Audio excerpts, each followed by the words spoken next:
Get AdvisorFIT with Olivia Luper, a series of interviews with financial consultants and industry experts helping financial advisors strategize, market, and grow their business using core fitness values and analogies. Do something today that your future self will thank you for with Get AdvisorFIT. Here's your host, Olivia Luper.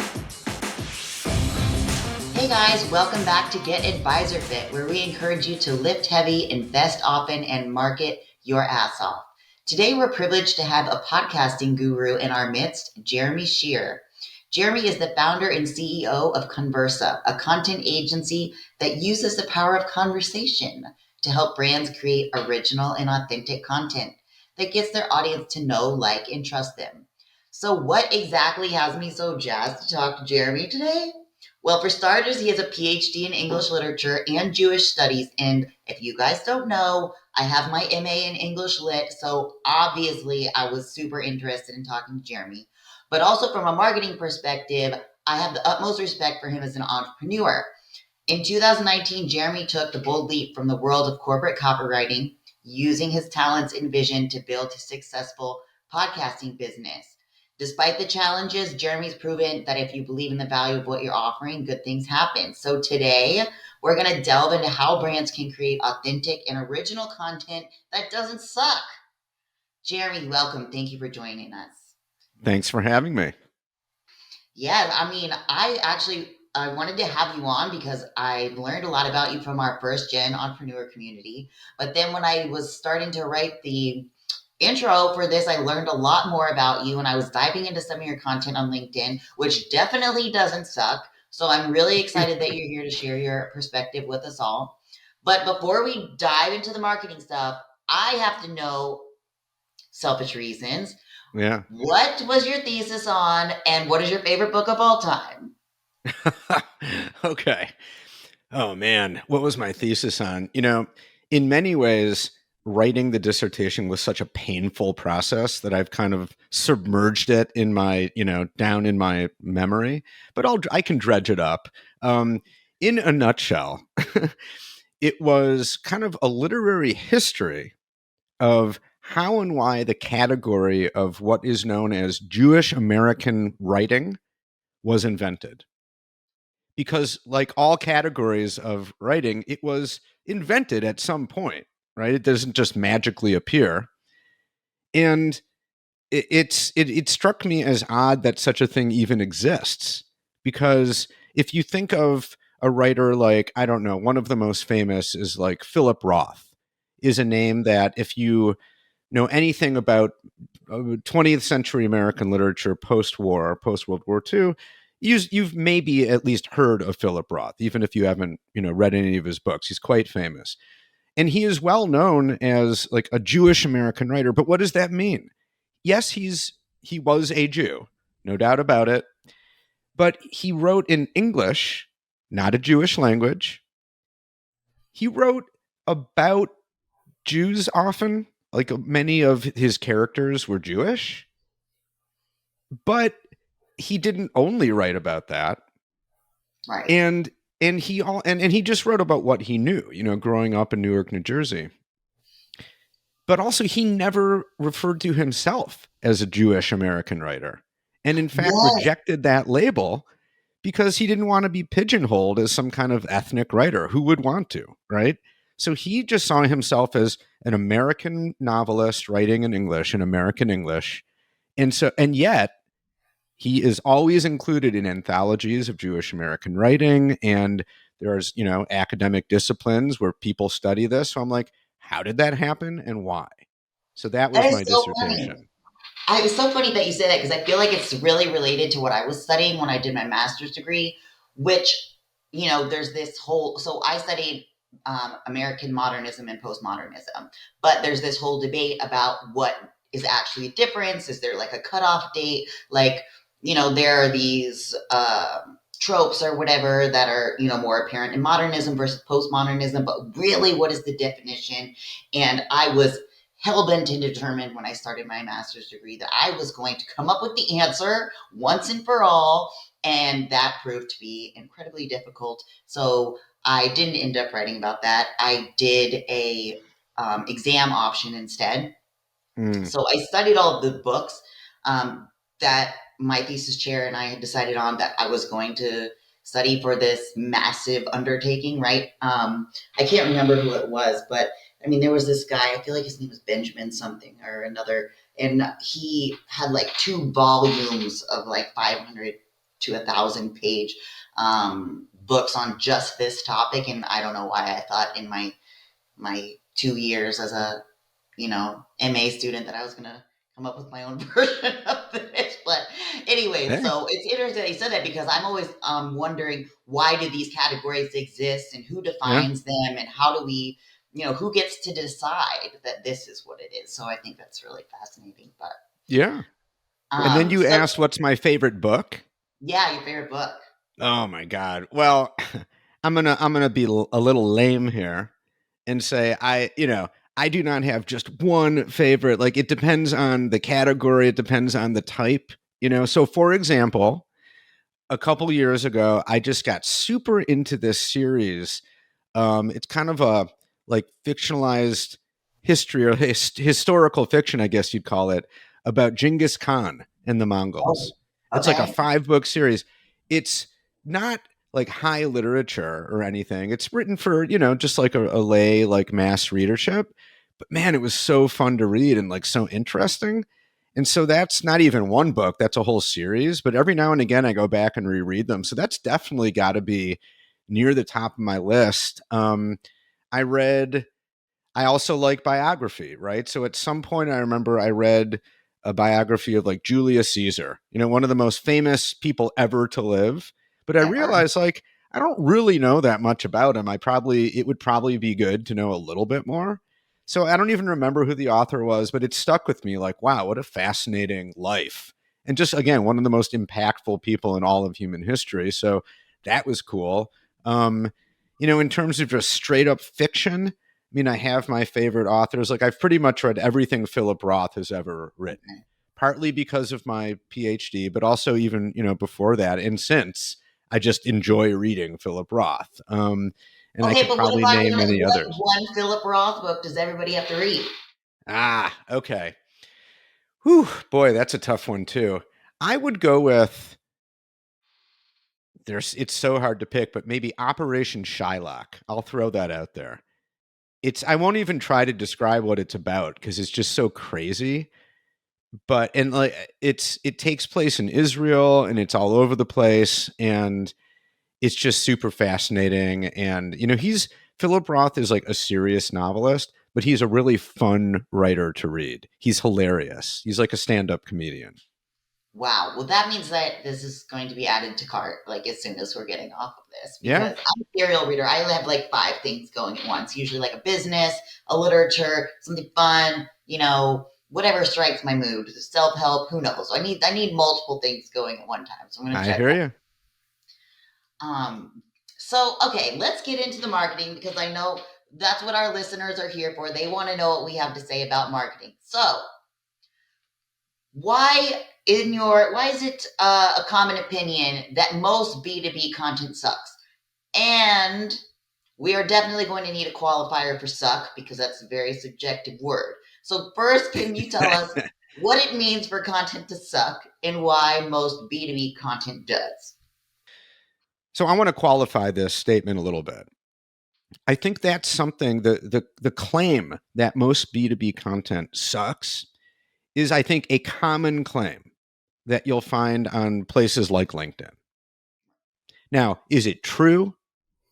It really depends. I think it's a highly subjective claim, but I think it's interesting to me that that is a common claim, and I think a lot of what's driving it.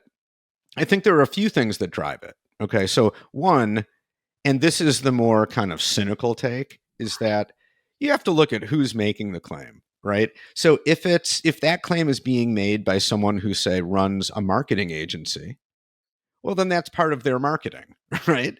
It's to Right. get you to get a little anxious about like, oh really, does our content suck? Maybe it could be better and all that. So I think partly you have to take it with a grain of salt that that's marketing, right? But I think it's not only marketing. I think it's also driven by the uh, the perception that there's a ton of content out there, and that, how often is it that you're scrolling through LinkedIn or just on someone's website and you're kind of stopped in your tracks by like, whoa, what an incredible blog post. What an Yeah, amazing video that I must watch right now and like can't look away from. That's a pretty rare, that's a pretty rare thing, right? And I think it's the idea. It's not that most B2B content is absolute total garbage. I think it's more that a lot of it is just kind of bland. A lot of it just kind of blends in. It's like you feel like you're reading the same thing over and over. It that's what gets I was hard to cut through the noise. I think that's kind of what it's really referring to. right. And I feel like I have been having these same feelings a lot lately as a marketing agency. I look up marketing stuff a lot. So, what kind of ads do I get in my social feeds? Marketing ads. And they're the worst kind because the Mm, claims are so outlandish and crazy. And it's like, oh my God, guys, come on. Like, let's get real. right. And I think often like the reason the claims can be so outlandish is that there's this pressure to like, well, we have to cut through somehow. We can't just say the same thing that every single one of our competitors is saying, which is often the case, right? And I don't exclude me. Like I look at my website and competitors, I'm like, damn, we're all kind of saying variations on the same thing. And so there is this pressure to like amp it up, you know? But that's not good. I don't think that results in what we would consider to be really good content, because you can see at a glance like, well, this is just bullshit, or the second you start doing it, everyone else starts doing it too. It's too blatantly like a marketing claim that you're like, well, how the hell could you actually know that? You're Right. just saying it. And so, but I think we also have to be careful in recognizing there's different types of content. So you can't just lump it all together, really. So really, the claim that B2B marketing content is sucks, that's too broad of a claim, obviously, right? There's product marketing. That's its own category, right? Which I know much less about. I'm much more familiar with what we would call probably like thought leadership type content, right? And but there's also different kinds of that. There's stuff that's meant more for the top of the funnel. There's stuff that's more meant for the middle and the bottom, right? Like then you're talking more about like case studies, right? Right. Um, and so you do have to break it down. But I just think that there's this general perception based on at least some kernels of truth, if not more than a few kernels, that in aggregate, a lot of this stuff just kind of seems to be very similar. It's this sea of sameness that's hard to break out of. And I think we've all experienced that, right? Especially when you're reading, some piece of thought leadership, like a blog or, a video featuring some, whatever. You're like, this is not blowing me away. This is not blowing my hair back. I feel like I've heard a lot of this before. I'll kind of skim it to see if there's anything new and then move on. It doesn't seem, and so it seems a little generic, a little bland, a little just kind of, I'm not going to remember this because it's too similar to pretty much everything else I've seen. I think that's what we're talking about. Yeah. And then I think one of the dangers too that we don't realize, and I think that this is not to say that what we're agreeing on now is wrong, but I think one of the dangers is that we keep seeing the same thing over and over again. So we assume that our audience is seeing the same things that we are. So I'm very, heavily inundated by this marketing stuff all the time. And my niche is financial advisors. So financial advisor marketing stuff.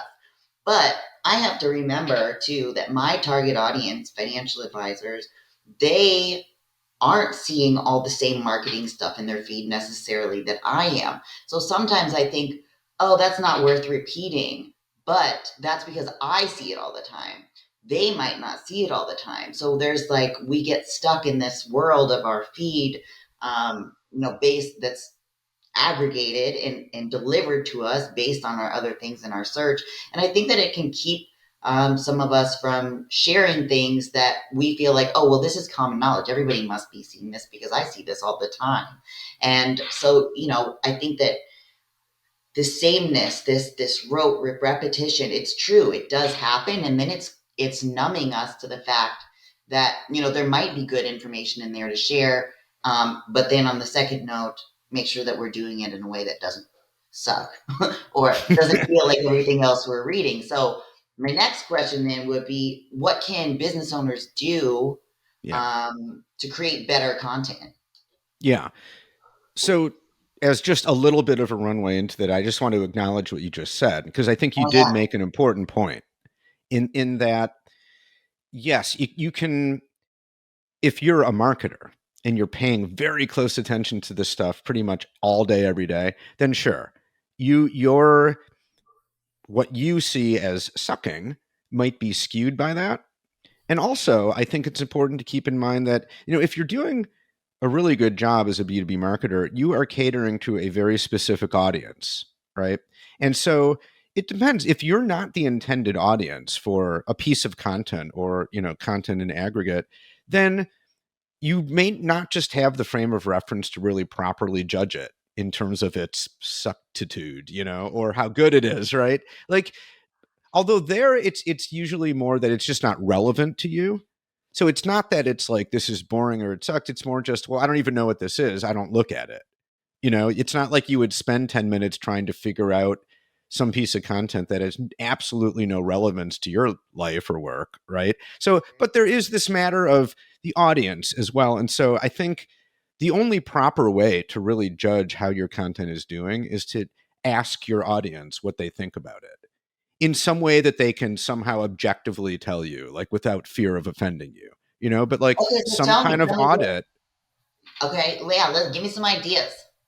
Right. Well, I don't know. I mean, I'm just kind of thinking off the top of my head here, but like, talking to your customers, like reaching out to prospects or customers and being, and even maybe, doing some kind of survey type thing with like Google Forms where you can say, I don't need your name. I just need, here's some content. I just want you to rate it from like 1 to 5, 1 being the best, 5 being, however you do that. And just like, you could do that, right? Yeah, Send that totally. out and get, and you'd have to do it with proper questions like, how relevant is this messaging to you? How engaging do you find this? I mean, I've never actually done that, but I'm hearing myself say it and I'm like, I probably should. That sounds like a good idea, actually. You know? Yeah, or even like if I was thinking about, for example, I would have been talking to a potential client in Israel, right? And she was like, "Oh, hey, I want to check out your podcast and all this stuff." And like maybe as part of her onboarding process, even like I just include a section that's like, was there, I don't know, anything in particular, that made, why did you pick us? What was, the something to that effect. Like Yeah. I want to know, like, hey, once you checked out the podcast, were you like, oh yeah, she knows what she's talking about, I want to go with her?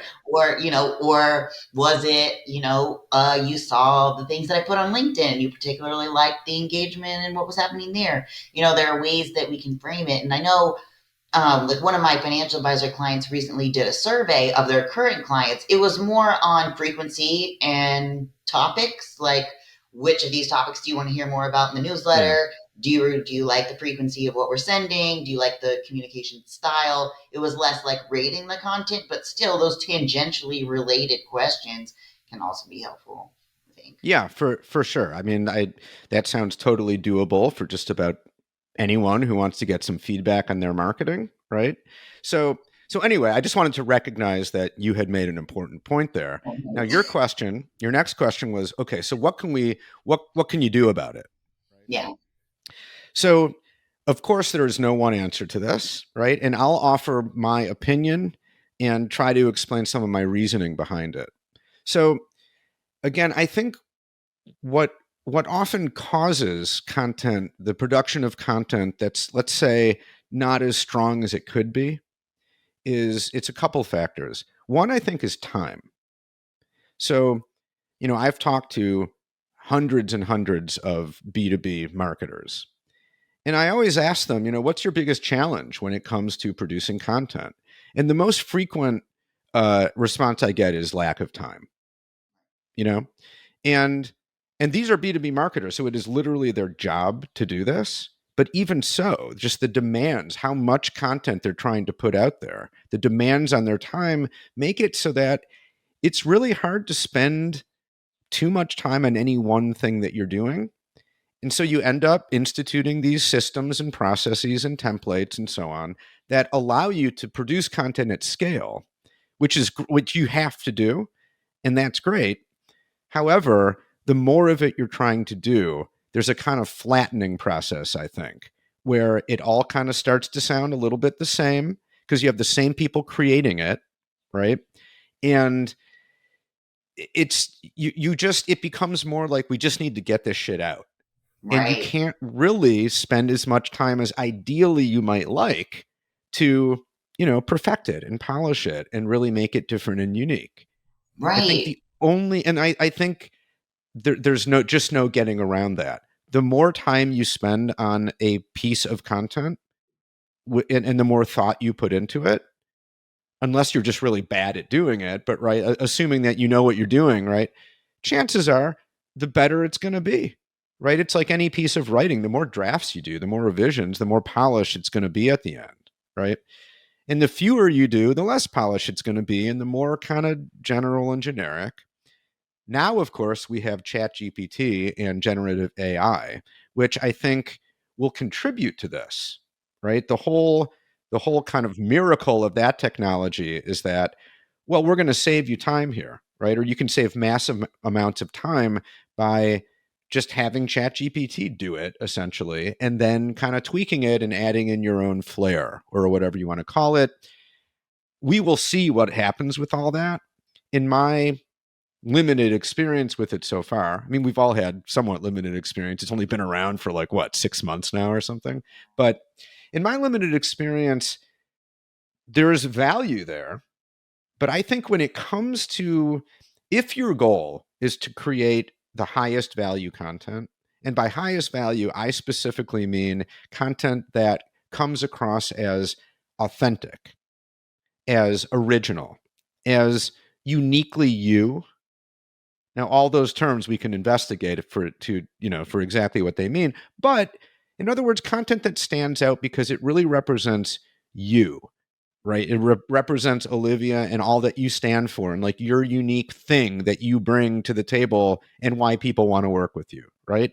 Ideally, you want your content to kind of be an avatar for that, right? To channel that so that when people read or watch or listen, they're getting that same vibe or as close to it as they can from when they're interacting with you, right? That's kind of the ideal as I understand it. And again, I think that's very hard to achieve because either in-house you just don't have the resources or time to really achieve that, or you say, okay, we don't have the time, I'm going to farm it out to an agency, to a freelancer. And then there is a lot of variables at play. Some agencies and freelancers are better than others. But even so, I think when you do that, typically you're kind of allowing that, okay, well, this isn't going to be coming directly from me. It's going to be coming from a third party that sure has taken the time to talk with me. And they're not just randomly making shit up, but they're not me. And so it's going to be more generic than it otherwise would have been. It's going to be a little flatter than it otherwise would have been if I had the time and all the skills to carefully craft everything, what I put out there, right? But it's a solution that a lot of people do. Now this is all run up to what I actually think is the best way, but I'll pause for a second just in case you have any follow-up questions so far. I just have follow-up comments. Okay, a couple things on that. The first one being that I can completely confirm everything that you're saying, even though let's talk about the content that I create for my business, right? Some of it I write myself, some of it I don't.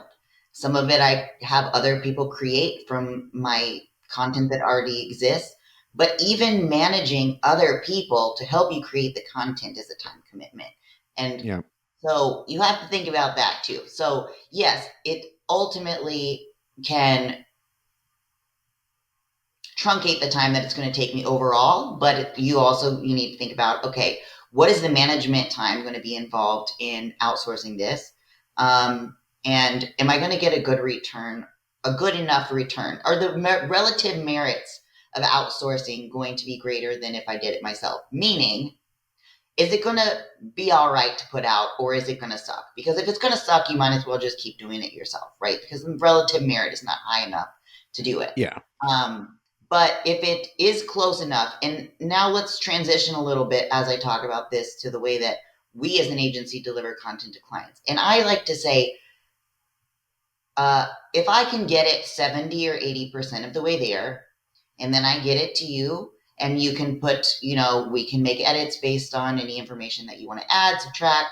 You can add your own little flair if you want. If you don't have time, we will just put it out the way it is, whatever, and now how do we get to know you? We do the best that we can. And it's funny because I recently, for new clients, started sending bio questionnaires to everybody on the team, because a big part of our marketing is we want to personalize it as much as we can. We want to showcase the different members of the team, which includes photos and background information that doesn't necessarily have to do with financial planning, just who they are. They have dogs, kids, where they go on vacation, what they like to eat, the stuff that people like to consume to get a feel for who the members on your team are. And my husband said, I would hate you if I worked for this firm and my firm hired you and you were making me fill this out. I feel like it's a psych evaluation. And I was like, well, I don't know what you want from me. I'm just trying to understand these people so I can write, our team can create good content for them. But okay, so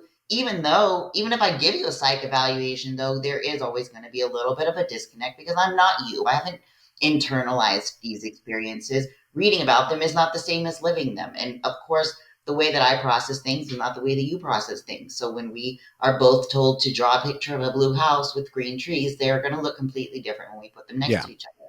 So, that's just par for the course. But I think you have to find a provider whose relative merits outweigh. So if you're getting someone that is just giving you shit content, then you probably need to keep looking, because there are millions of people out there who can help you.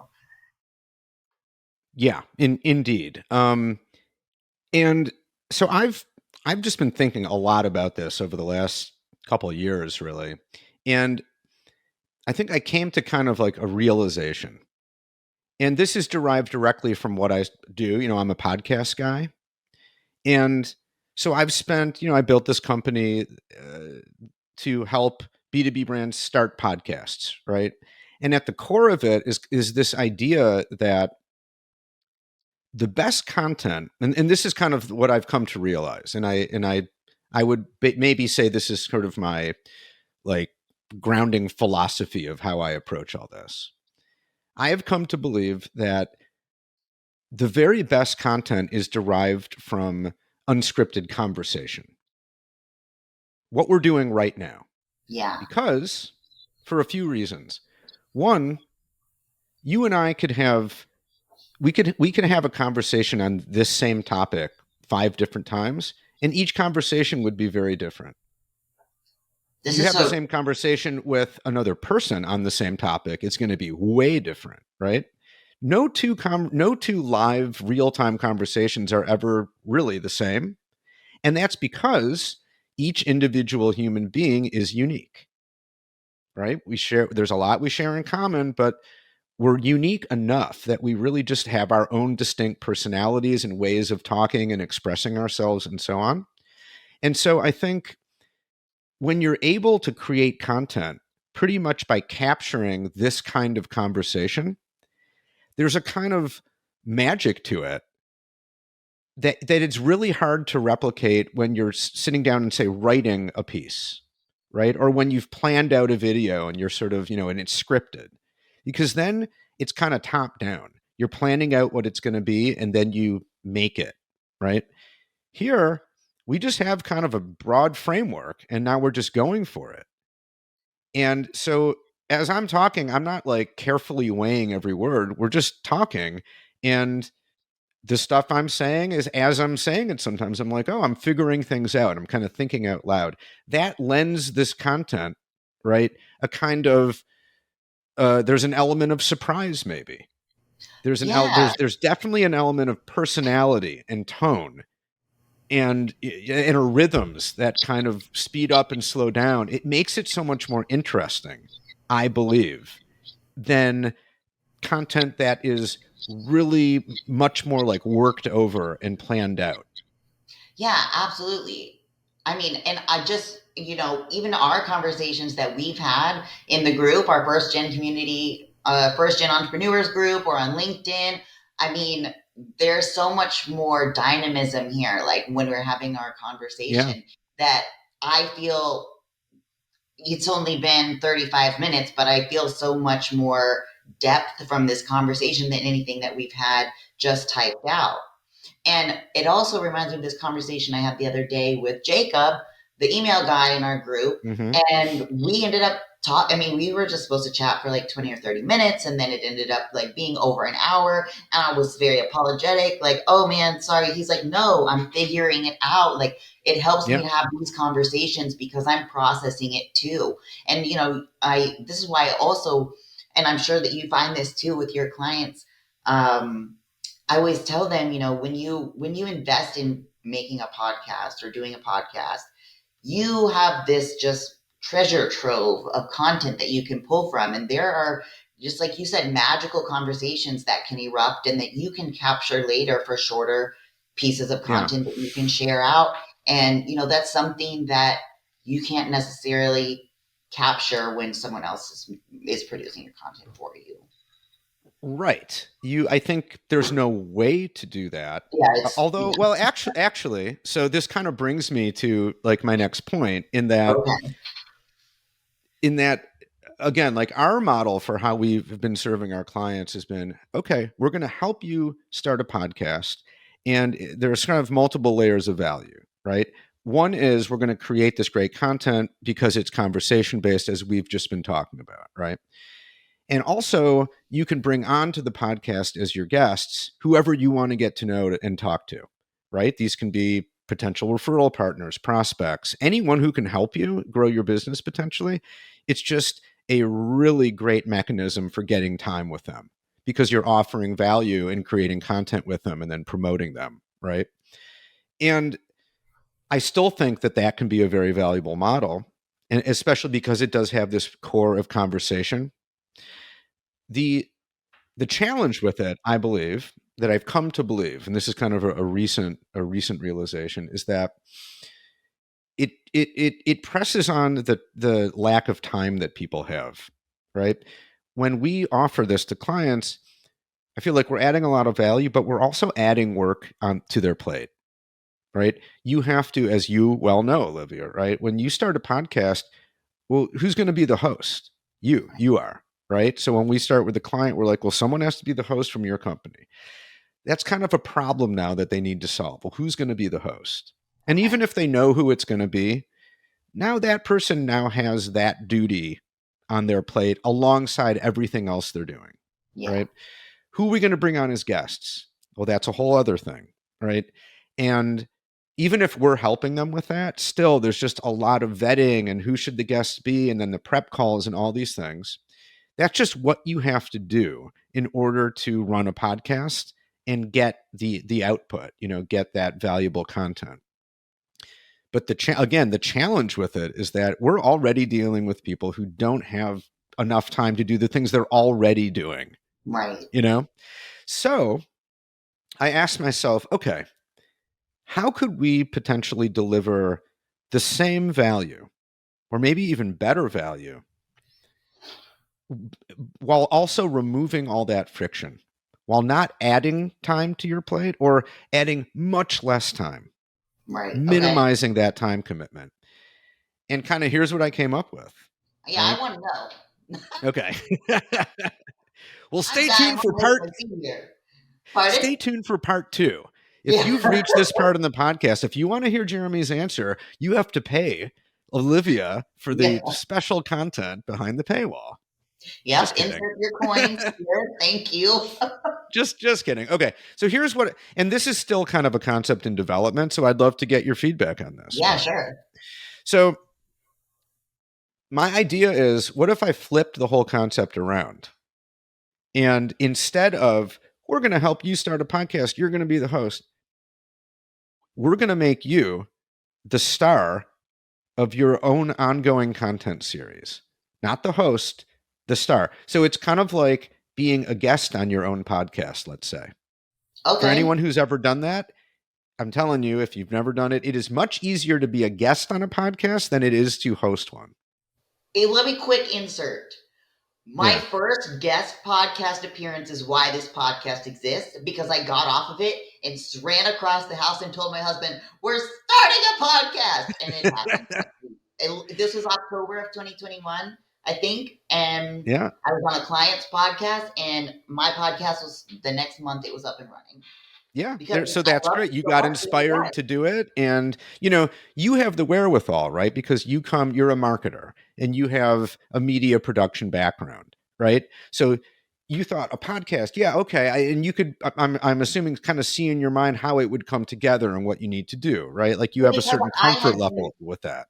Yeah, so I guess that is another part. We were already managing his podcast, meaning I was working with his podcast production company to get the final videos from him and post them on social media, put them in email, write the captions for them, write the CTAs to watch the full episode. So I already could see what it took for a podcast to be produced and disseminated. So I did have that comfort level, yes, because I was already doing it for him. So I knew I could do it for me.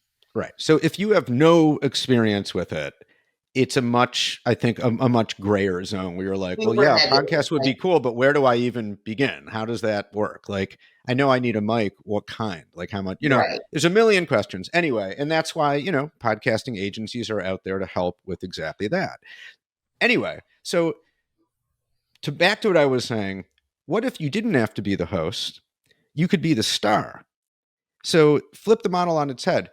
We, meaning, let's say I'm an expert interviewer, right? I have conducted probably thousands of interviews, some on podcasts, some for when I was a freelance journalist. I have honed and perfected this skill over many, many years.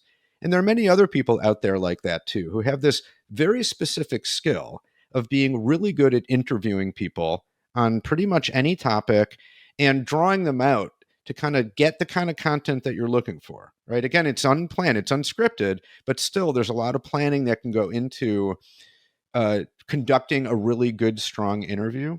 It's not just totally random, right? No. The content doesn't happen by accident. It takes a certain skill set to make that happen, right? Which, if you've never done it before, maybe you're just naturally talented at it, but chances are you might get better at it. But again, it's this thing you learn over time. So here's my idea. We work with you. We will interview you. You will have an expert interviewer interviewing you. So let's say that you want to have, every month you want to have a fresh stream of content, right? Weekly fresh content. You want to have a weekly video to post. You want to be posting on LinkedIn at least once a week, if not ideally more, right? And you want, at least 1 or 2 blog posts a month. And you want to be able to publish these on a schedule regularly so you get the most content ROI. As we've just been saying, the easiest thing to do in the world is to have a conversation with somebody, right? We do it all day, every day. We're good at it as human beings. That's something that you don't need to have a super special skill for. You just need to have some expertise. And if you're up and running as a business, you definitely have that. Or if you don't, then your business will not last, right? But assuming that you do, the only thing that's missing really is someone to sit down with you once a month and say, okay, what topics do you want to opine on and kind of demonstrate your expertise on? Let's pick 4 of those topics. And we're gonna do basically all in one chunk. We're gonna do 4 15-minute interviews where the expert interviewer, will sit down with you, interview. This will take, let's say, 2 hours just to, give like more than enough time. We'll knock this out in a couple hours. And again, the time on your part is 2 hours a month. That's it, with almost no prep time, almost no prep time necessary. You put in those 2 hours, we have a good conversation, we take it from there. We're going to turn those 2 hours worth of interviews into 4 podcast episodes, 1 per week. Well, actually, let me start at the top. I think there's a hierarchy to the content. Start Okay. with video. Start with video because all the data shows that's, at least for top of the funnel stuff, for sure, you need that, right? That's what all the data points do. So you're going to get from every interview, you're going to get, let's say, and I'm just making this up, you're going to get 2 short promo clips, less than 60 seconds. That's top of the funnel stuff, right? Okay. And then you can turn each one of those into a LinkedIn post, right? Post that video on LinkedIn with a caption, with some I copy. know. Okay, now you have at least 4 LinkedIn posts, or we're doing 2 for each episode, so 8 LinkedIn posts, right? Let's do for each of those 15-minute interviews, which we're recording an audio and video. Let's create a 3 to 5 minute video that kind of summarizes it. It summarizes it down from 15 to 3, let's say, for people who just want the gist and like watching videos.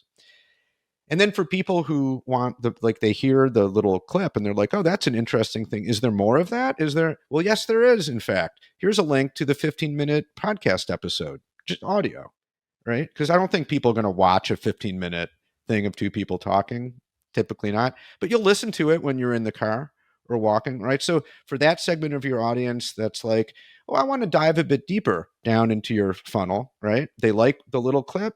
I want to hear more. Cool. We have a 15-minute interview. Go check it out. Okay. For each episode, let's turn 2 of these episodes every month into a blog post, right? And on and on. And you could use the same material for a newsletter, right? Yeah. So now this is just what I've described so far is just simply content repurposing, right? Everyone knows that concept. Nothing revolutionary there. What is different, I think, is that it goes back to that problem of authenticity, right? Yes, you are working with, say, a third party to do this, but it's your words, literally in your voice and your image. Yeah, So I did that. it's about as close as you can get, in my view, to doing it yourself without actually doing it yourself. And the written content, well, it takes a talented writer to do this, but again, as long as if you're working with the literal words of that we've recorded, and we're just reshaping those into a post, we're still using your words, right? We're not just getting the gist. It's literally your words. That's as close as you're going to come, I think, in written form to, again, as close as you can come to doing it yourself without actually doing it yourself. And then again, from a 2-hour time investment per month, you have as much content as you need for an entire month, and you just repeat that process, and then that's it. That's my concept. I think that's awesome. There are a lot of reasons that I like that concept. One, because to get the business owner in the door, you've made it so psychologically they're not the one holding everything together. You're holding it all together and you're just featuring them. Like you said, the star. You make them the star. Then the second thing is that you've given that business owner exactly what their responsibility is in their involvement, which is a question we get a lot as a marketing agency. Well, how much do I have to do each month? How much? And for the business owner, I call them like your there's like, if you're looking at types of clients, right? Essential, they want your service, but they want to pay the least amount for it. And, because they're more worried about their budget than their time.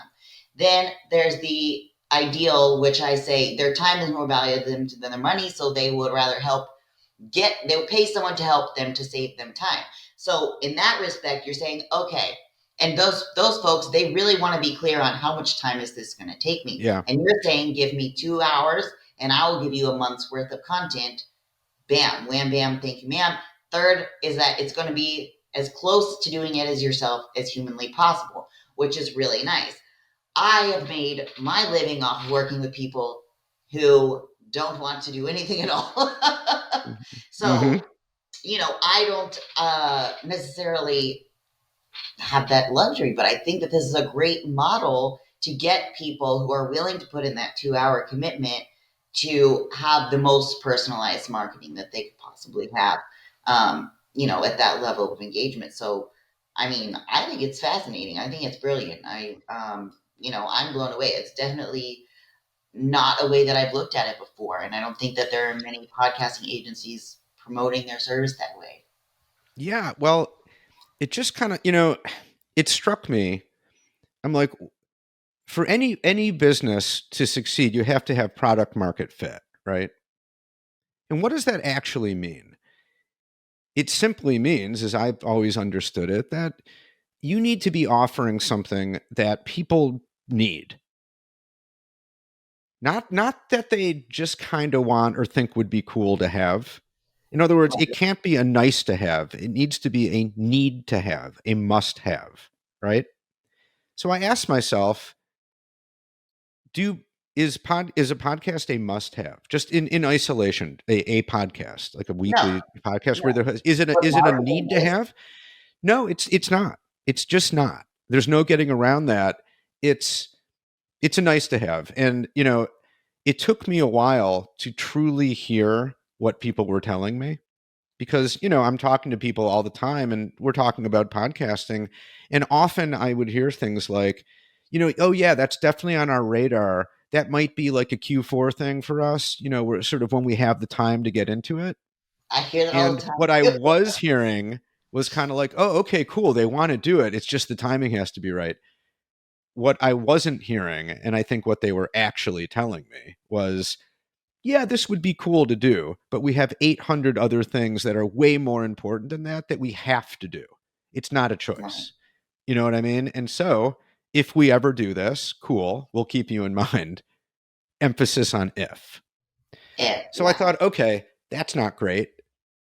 If I'm offering a thing that it's a nice to have, but not a need to have, that makes it just a lot harder to, make money and get new Yeah. clients. So I thought, well, what is it that we're doing that businesses actually need and just can't get around? I thought, you know what? It's the content. Yeah. The podcasting is just a means to the end, right? It's content. That's why I started Unless, it. right? Unless you're a purely local business, like a local, I don't know, like barbershop or something, and it's all word of mouth or something. Although even then, you probably have a website, right? But in any case, unless you're that, and you depend on people finding you online, at least a big percentage of them, well, then there's no way to get around the need for stuff online that we call content, Yeah. right? And the better it is, the better chance, that's content marketing. That's how why the whole thing exists in the first place. So I'm like, okay, that's a need. And there's a problem with that. And that, again, as we've been talking about, a lot of businesses, they know they need it. They just don't have the time or resources to do it themselves, or they're doing it, but they're struggling with the return on the investment and measuring the success and all that stuff, or distributing it. Yeah, we're creating it and we're publishing it, but no one's watching, Okay, so and yeah, go ahead. Sorry, I got really excited there. no, go ahead, go ahead. Well, okay, so I don't think you know this. Probably people who have followed me for a while know this. We started out as a content creation agency. My business was first called Lexicon Content Development. Mm-hmm. We were just, and this was 2018, just blogs, emails, social media captions, and graphics. Maybe some infographics, maybe some lead magnets. But it was when I started out, because I'm a writer, that was what I did. I evolved from freelance writing blogs to freelance writing emails to freelance writing social Mm-hmm. media to going, hey, my financial advisor's like, what do I do with this now? And I'm like, oh, okay, Uh-huh. well, Right. let me tell you what to do. And they're like, I don't have time. I'm like, okay, so pay me to do it. And then it evolved into a content marketing agency. And Yep. then I was like, okay, well, my clients want X, Y, Z more results. So then we evolved into digital marketing so that we could cover all of the bases for the financial advisors. So it's really interesting that you sort of went through a similar evolution from, Yeah. nice to have, need to have. They know they need content. They know they need stuff online, but they don't have the time or resources to do it themselves. Fast forward to 2023, AI, okay, people can Yep. just produce shit at exponential rate. What is going to make difference? You. And your Yeah. service, you particularly, Jeremy, your service puts them front and center, which is what all of us are trying to do with our clients as agencies. I believe if we're actually have our clients' best interest at heart, is to put them in the front and center because we know that's what works.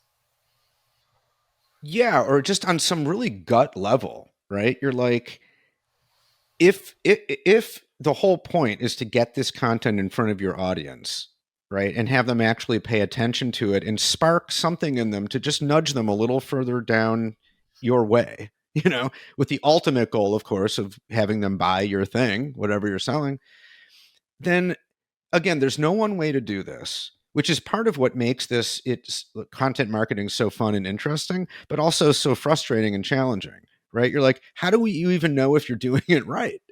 Well, there are Yeah. metrics, but are which metrics, and are they, what are they? Some Yeah. are vanity metrics and all that stuff. All I know, again, like for me, it all comes back to, I feel like I'm at my best when I'm having a conversation, and that's where my best ideas come from. And it also helps me in that it's really a good exercise to have to say out loud and explain to somebody else what it is you think and believe. That's how you learn. That's how you develop your own thinking too. So I think it has that benefit. And by the way, I'll just add that in the model that I'm laying out there, you can also invite other people on into these recording sessions. So you don't have, I could kind of imagine one objection being like, well, I don't always want to be the focus of every piece of content. Okay, cool. You don't have to be. It could be someone else at your company, or you could bring on third parties. Again, people you want to get to know as you like, right? On your schedule. You just don't have to, right? You'll Yeah. get the content no matter what, but as you want to, you can bring people on, so you still get that benefit too. But in any case, again, it just comes down to, it keeps on coming back to me to this this thing we call conversation, right? Which is, when you think about it, is the most elemental and fundamental and most ancient form of communication that we have, right? It's the as there's this whole long fascinating history of communication technology, right, that starts with human beings just into whatever proto language we once spoke, communicating with each other face to face, and it goes from there, and like smoke signals and telegraph, and jump right to the present day, like the internet, chat GPT, oh my god. Yeah. But still, there's kind of an irony to me that no matter how sophisticated our technology gets, still, if you really want to get to know someone, it all comes down to talking with them one on one, or the next best thing, hearing them in their own voice, having a conversation with somebody else. Like, that still is the single most effective way to really get into someone. Like, who are they? What do they think? What's their personality? What's their vibe? What's their juice? What do they bring? What would it be like to work with this person? I don't think there's any better way than that. Yeah, I think that's all. Honestly, that's for me, that's what it comes down to because I'm going to be honest with you. I don't do my best work in a conversation. I do my best work writing, and I think it's because I can see and edit myself. I can, see what's coming out of my mouth or my Yeah. brain. I can process it. I can go back and change it. But you can't replicate the benefits of having a face-to-face conversation. So even though I feel more confident when I'm writing, this mojo that I have, who I am, that doesn't come through the same way when you're reading what I've written as it does when especially if you're someone who's considering working with me, or, these things that we are offering are not, we're not selling overnight face creams. These are investments in your Yeah. business and they aren't low ticket items. So when you're looking at, okay, I'm going to invest my money in this person, I really want to know what they're about. And I think that this conversational based video podcasting or whatever, video, whatever you do, it's just, you can't replicate it. So that's Yeah, what I mean. I hear you, and I mean, again, I think you're, making another good point in that speaking and writing are very different things, right? Right. The and I think, and if you just look at like human history, we were talking long before we were writing, like Absolutely. millions of years before, right? Writing is a system that we invented. Talking we didn't invent. That's just hardwired into us, right? And like all animals have a way of communicating, right? All animals have some form of language. Sometimes it's very primitive. We have a very sophisticated language ability, but it's not just that. Like, so do whales, so do like dolphins. But I think one thing that distinguishes human beings is that we are by far the most adept and sophisticated in the sophistication of our communication. We can do things with language that no other animals can, right? Even just the symbols we use, the alphabet, right? Like, that is unique. And in any case, I think if your goal is to kind of let people in to know you, like your personality and your vibe, you need to do it in different ways, right? Because it needs to be multimedia, because that's how people consume content in all these different forms. So you do need, I think, video, audio, and the written part, right? Right. I just think, again, there's a hierarchy and it depends where in the funnel you are. But I think, generally speaking, the most immediate way to kind of get the sense of who they are is through hearing and or seeing them. Yeah. And and I think writing is a little bit secondary in just that it's harder. I think it's a lot harder to convey the core of your personality in something you're writing, especially if it's not like your personal thoughts on something, Right. than it is when you're speaking, because when you're speaking, it just naturally comes out. I think Absolutely. it's just much harder to, in a written piece, to make it very distinctive, because it's just hard. I'm a writer too, like a trained writer, Yeah. and it takes years and decades to get really good at writing. Yeah. And, it's just hard, and it's a very valuable skill. So it needs to be part of the mix. I guess I'll just say that I think a conversation can, if you have a conversation and then you capture it and transcribe it, that can make your writing a little bit easier, right? You're not starting from scratch. You're privy now to the text of the conversation, and at least you can start there and then Yeah. use that as a jumping off point. Yeah, I'm a huge champion of that. I mean, even I've used AI tools to help me take my podcast recordings and help me get started on the caption. So I don't have to go Yep. back and watch the whole thing over again or sit there and manually put the timestamps in on what's happening. Of course, I'm going to take the output and fix it the way that I like it, because I don't use terms like take your business to new heights or unleash the power of, like, that's, I feel like, Chat GPT's core language and anything that I get from it. But I mean, the tools can be helpful, and I mean, I use them as insofar as that goes, but especially for people who are creating their own content, to use the tools to help them get started rather than staring at a Yep. blank page can be immensely helpful. Just confidence wise, like, okay, I have something to work with now. And like you said, it's their words, their conversation, so you can actually have someone else help you with it if you're using a transcription, to help you. I think it at least helps. Yeah. Yeah. So I would say, Jeremy, if you had one piece of advice to leave our audience with as they either embark on creating their own content for their business or consider outsourcing it in whatever capacity, what tips would you give the financial advisors in our network? Yeah. Well, I think, to me, like, I'm starting to sound like a broken record, to use an outdated reference. It's still a good reference, right? A broken record. Like, we Yeah. all know what that means, except if you're young enough, you might not even know what a record is.